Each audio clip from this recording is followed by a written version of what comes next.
하나님은 아주 깊고도 오묘한 분이십니다. 우리가 하나님을 알고자 하는 마음이 간절하지만 실은 우리가 원하는 만큼 하나님을 알지 못하는 건 하나님이 깊고 오묘하신 분이시기 때문에 그렇습니다. 그렇지만 또 하나님은 자기 자신을 우리에게 보이시는 분이십니다. 그래서 하나님께서 보여주신 만큼 우리는 하나님을 알고 하나님께서 우리에게 보이신 모양대로, 보이신 정의대로 우리는 하나님을 압니다. 그러니까 우리가 하나님을 아는 것은 철저하게 그분의 뜻만큼 하나님을 알게 되는 것입니다.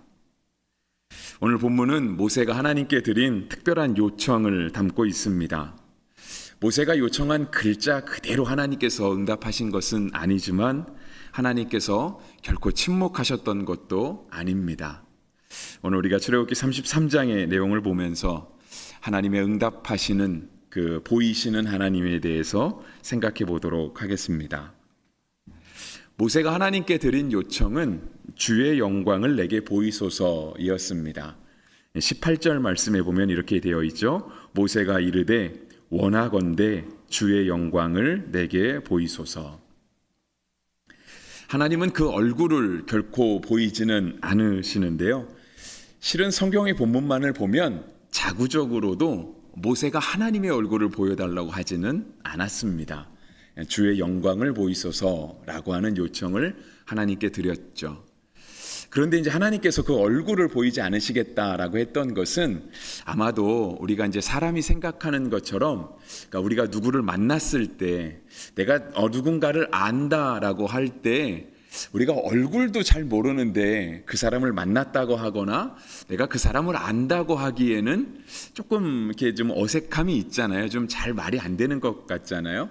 그러니까 아마 모세가 하나님 앞에 영광을 보이소서라고 요청을 했을 때 하나님께서 얼굴을 보여주시지 않겠다라고 한 것은 성경은 자세하게 기록하고 있지는 않지만 우리가 생각하는 것처럼 아마 당시의 문화에도 하나님의 영광을 본다는 건 곧 하나님의 얼굴을 뵙는 것이다 라고 이해를 하고 있었던 것 같습니다. 하나님께서 얼굴을 보이지 않으신 것은요, 20절에 있는 말씀처럼 내 얼굴을 보고는, 그러니까 보지 못하리니 나를 보고는 살 자가 없음이니라. 그러니까 하나님의 얼굴을 보고는 살아남을 수 있는 사람이 아무도 없었다라고 하는 것을 하나님께서 아셨기 때문에 그래서 모세에게 그 얼굴을 보이지는 않으셨습니다. 그러니까 우리가 하나님의 얼굴조차도 볼 수 없다라고 하는 것은요, 하나님이 우리가 생각하는 것 이상으로 절대적이신 분이다라고 하는 걸 의미합니다. 하나님은 우리가 생각하는 것보다 훨씬 더 높고 위대하신 하나님이시며 우리가 생각하는 것을 완벽하게 초월하시는 굉장히 절대적이신 하나님이십니다. 우리가 세상의 그 어떠한 것을 마주 보고도 우리의 생명을 잃을 만큼 그렇게 절대적인 것은 없습니다. 그런데 하나님은 그렇다라고 하는 거예요. 그러니까 하나님이 얼마나 절대적이고 초월하신 분이신지를 우리가 어느 정도 짐작해 볼 수 있습니다. 사람은 하나님을 알려고 이렇게 열심히 노력하기도 합니다. 과학적으로 증명해 보려고 하는 과학자들도 많이 있습니다. 그리고 때때로 하나님께서 지혜를 주셔서 또 오감을 주시기도 하시고요. 또 영감을 주시기도 하셔서 우리가 하나님을 어느 정도 알아가기는 하지만 실은 우리가 그렇게 하나님을 여러 방면으로 알아간다 할지라도 하나님의 절대적인 것을 다 알지는 못합니다. 그래서 오늘 정말 성경이 말씀하신 대로 내 얼굴을 보고 살 자가 없다라고 하신 말씀은 정말 지당한 말씀인 것입니다. 우리가 간혹 하나님이 지으신 피조 세계를 바라봅니다. 어렸을 때 이렇게 태양을 보려고 했던 적이 여러분들도 있으실 겁니다. 매일 아침 해가 뜨죠. 늘 우리는 해를 보면서 산다고 이야기를 합니다. 하지만 우리는 하나님이 지으신 태양조차도 직접 바라보지 못합니다. 설령 바라본다 해도 한 1초나 바라볼까요? 그리고 나서 다른 거를 보기가 어렵죠. 뭐 과학이 발달해서 뭐 허블 만원경 우주에 설치되어 있는 뭐 그런 만원경으로 천체를 연구한다고도 이야기는 합니다. 그런데 우리가 우주에 그러한 뭐 우주를 관찰할 수 있는 만원경이 있다라는 걸 생각하면서 우리 속에 뭐가 떠오르냐면 우주의 그 깜깜함, 그렇지만 또 각각의 별들이 태양빛을 반사하면서 빛을 발하고 있는 또 반짝반짝하는 그런 모습들, 그런 것들을 상상합니다.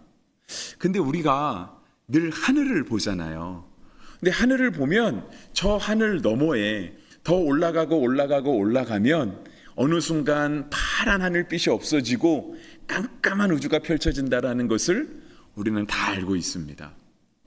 하지만 우리가 땅에 사는 한, 이 땅에 발을 붙이고 사는 한, 아무리 하늘을 쳐다봐도 온 우주, 지구를 둘러싸고 있는 넓고 끝없는 우주의 깜깜함을 우리는 조금도 보지 못합니다. 그러니까 하나님 창조하신 태양도 1초 이상 바라보기가 어렵고요. 어렸을 때는 바라보려고 했지만 저는 나이가 들어서는 보려고 하지 않습니다. 제 시력이 그렇게 좋지 않다라는 것을 제가 알기 때문에 볼 시도조차도 하지 않습니다. 그런데 그러한 태양도 하나님이 지으신 피조물도 우리는 볼 수 없고요. 우리가 지식적으로 알고 있는 것, 저 우주는 어두워, 깜깜해. 그런데 우리는 그 깜깜함을 우리가 땅을 발을 붙이고 살면서 조금도 볼 수 없다라는, 우리가 보는 거는 그냥 항상 푸르른 하늘을 봅니다. 간혹가다 구름 낀 하늘, 비 오는 하늘, 그런 걸 볼 뿐이지 정말 우주의 어두움, 그 깜깜함을 하나도 보지 못한다라고 하는 거죠. 그런데 이러한 연약한 인간이, 이러한 한계를 지닌 인간이 과연 하나님을 볼 수 있는가? 그것은 불가능한 일이죠. 어불성설인 겁니다. 그러니까 주님께서 말씀하신 것, 내가 내 얼굴을 보지 못하리니 나를 보고는 살 자가 없음이니라. 우리가 하나님의 자녀인데 왜 하나님의 얼굴을 안 보여주시나요? 왜 우리가 하나님의 얼굴을 볼 수 없나요? 사람의 연약함이 하나님의 절대적인, 하나님의 초월적인 그 신성에 감히 다다를 수 없는 것이고요. 그것에 어느 정도 접근하게 되면 사람은 정말 제가 볼 때 죽는 게 맞을 겁니다. 아마 이 생물학적인 육신이 아마 죽음에 이르게 될 거라고 저는 생각합니다. 실제로 우리가 이런 어떤 신체적인 약점을 이렇게 극복한다 치더라도요, 실은 우리 신체적인 약점을 극복하지도 못하지만 설령 극복한다 하더라도 사람은 그 하나님의 거룩한 위엄 앞에, 그 하나님의 절대적인 거룩 앞에 감히 설 수가 없죠. 그러니까 버티고 서 있을 수가 없는 거예요. 우리가 하나님의 은혜가 우리 가운데 부어져도요, 하나님께서 우리의 죄를 밝히 보이시고 깨닫게 하실 때 진짜 어찌할 수 없는 회개가 막 쏟아져 나오잖아요. 정말 하나님 앞에서 내가 나의 죽음으로도 나의 죄를 다 씻을 수 없다라고 하는 그런 죄인이라는 사실이 느껴지잖아요. 이스라엘도 그걸 느꼈던 것 같습니다. 저희가 출애굽기를 계속해서 보고 있는데요, 20장 18절과 19절에 이런 말씀이 기록되어 있습니다. 뭇 백성이 우레와 번개와 나팔 소리와 산의 연기를 본지라. 그들이 볼 때에 떨며 멀리 서서 모세에게 이르되 당신이 우리에게 말씀하소서 우리가 들으리이다. 하나님이 우리에게 말씀하시지 말게 하소서 우리가 죽을까 하나이다. 그러니까 출애굽기 20장은요, 이스라엘 백성들이 시내산에 도착한 그 장면이거든요. 하나님께서 십계명을 주신 장면이에요. 하나님께서 그 시내산 가운데 임하시면서 모세와 말씀하시는 거예요. 그런데 성경의 기록에 의하면은요, 이스라엘 백성들이 본 거는 뭐냐면 우레와 번개와 나팔 소리와 산의 자욱한 연기였습니다. 그냥 그것만 봤어요.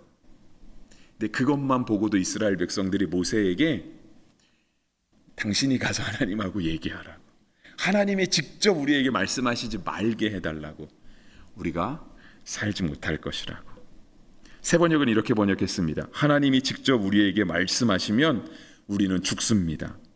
새 한글 성경은 하나님이 우리에게 말씀하지 않도록 해주십시오. 우리가 죽지 않도록요 라고 번역을 했습니다.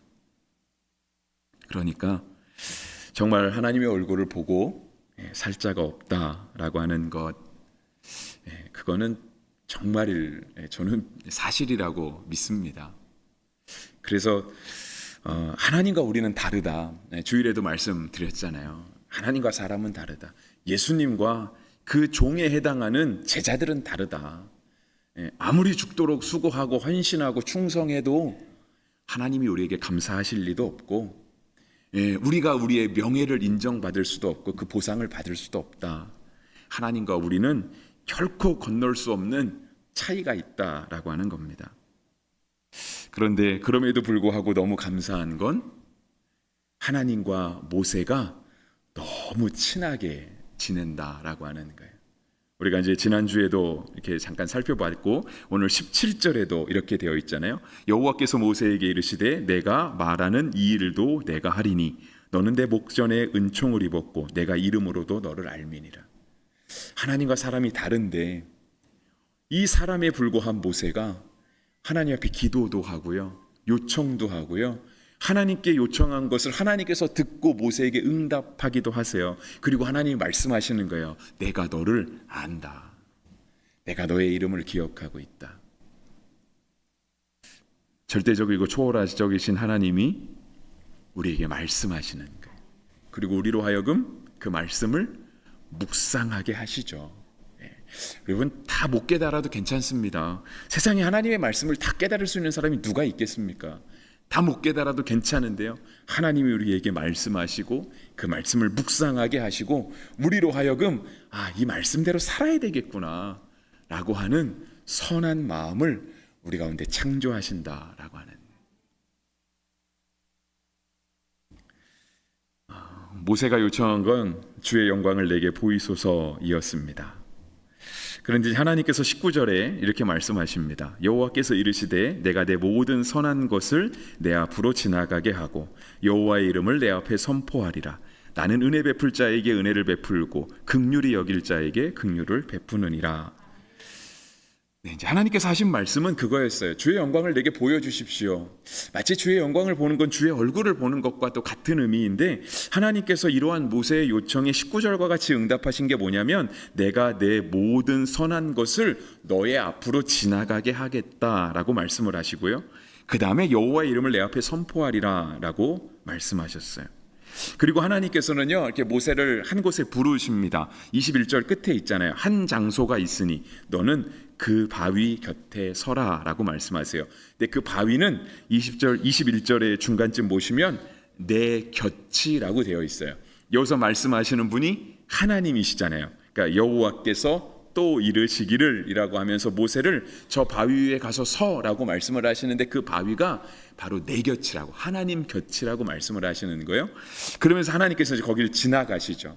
근데 이제 지나가시는데 하나님께서 모세를 살리시기 위해서 하나님의 손으로 모세를 덮습니다. 틈에 두시고 모세를 덮고 하나님이 다 지나가신 다음에 손을 거두세요. 그리고 모세가 자연스럽게 하나님의 손이 거쳐졌을 때 바라보게 된 것은 이제 하나님의 뒷모습이었다고 성경은 기록하고 있습니다. 여러분, 모세가 그 바위 틈에서 하나님의 손이 자기를 덮을 때 모세가 뭘 느꼈을까요? 저는 하나님의 보호하심을 느꼈을 것이다 라고 생각합니다. 왜냐하면 하나님을 보면 죽잖아요. 그런데 그렇게 절대적이고 초월적인 하나님이 주의 영광을 내게 보이소서 라고 요청하는 이 모세의 요청에 내 옆에 와서 서라. 하지만 나를 보면 너가 죽으니까 내가 널 가려줄게. 나를 못 보게끔. 그리고 다 지나가신 다음에 손을 거두시고 하나님의 뒷모습을 보게 하시는 거예요. 모세가 그 바위 틈에 숨어 있으면서 하나님의 손에 그 어쩌면 답답함일 수도 있겠죠. 어쩌면 그 어두움일 수도 있을 것 같아요. 근데 그 속에서 거하면서 모세가 느낀 건 하나님이 나를 살리시는구나. 하나님이 나에게 그 생명을 보존하도록 그 선하심을 베푸시는구나 라고 생각했을 것입니다.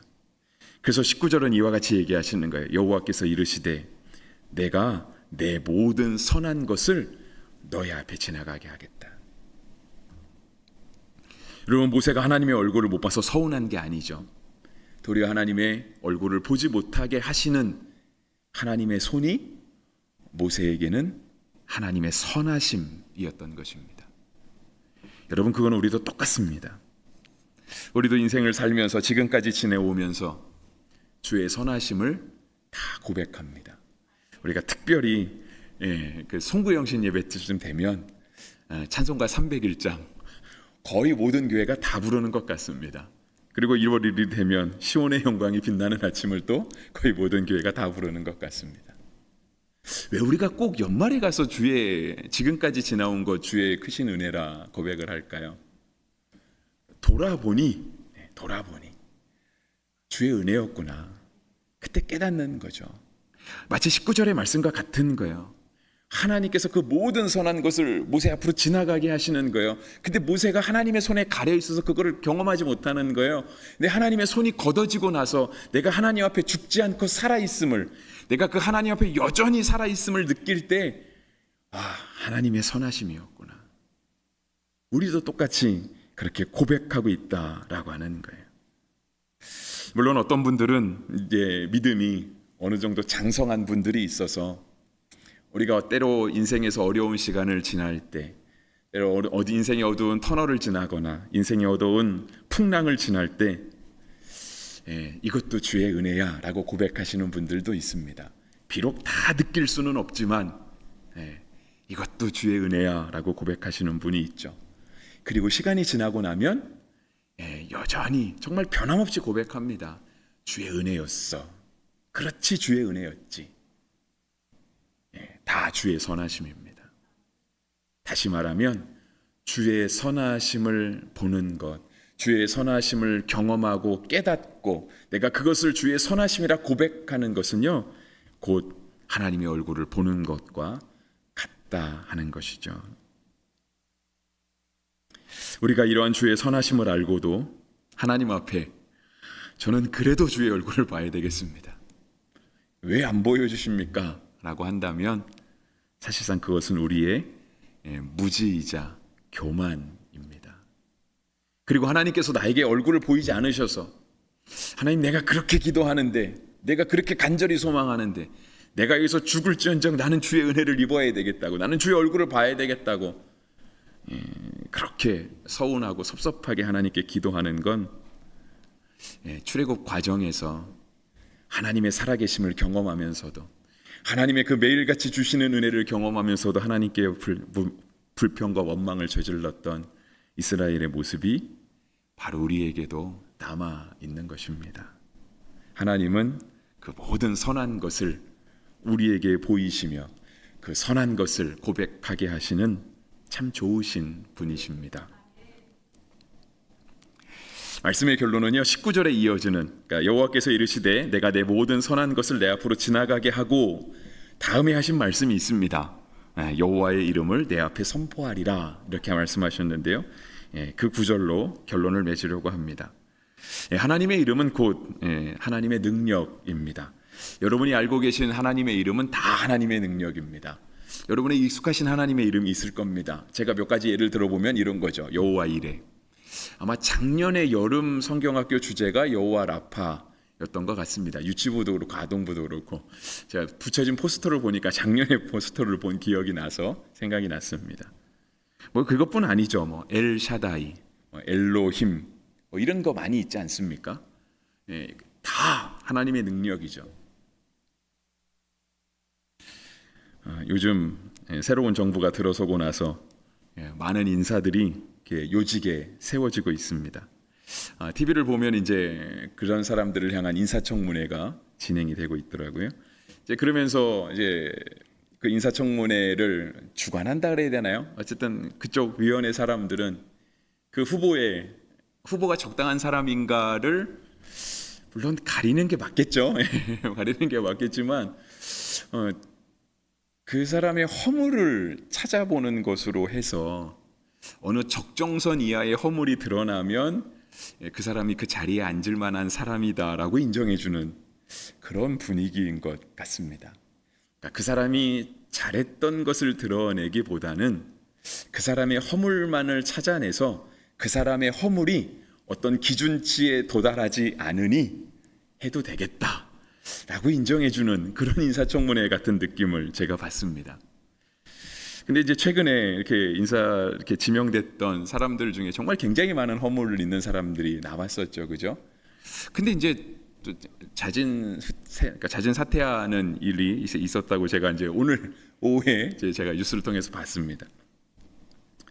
근데 이제 사람들이 굉장히 당당하잖아요. 내가 그 사람의 지명을 받고 나서 자신들의 허물들을 막 많은 사람들이 와서 다 드러내는데 너무 당당한 것 같아요. 그래서 제가 생각을 했어요. 저 사람은 어떻게 저렇게 많은 증거들이 있는데 저 사람은 그렇게 당당할까?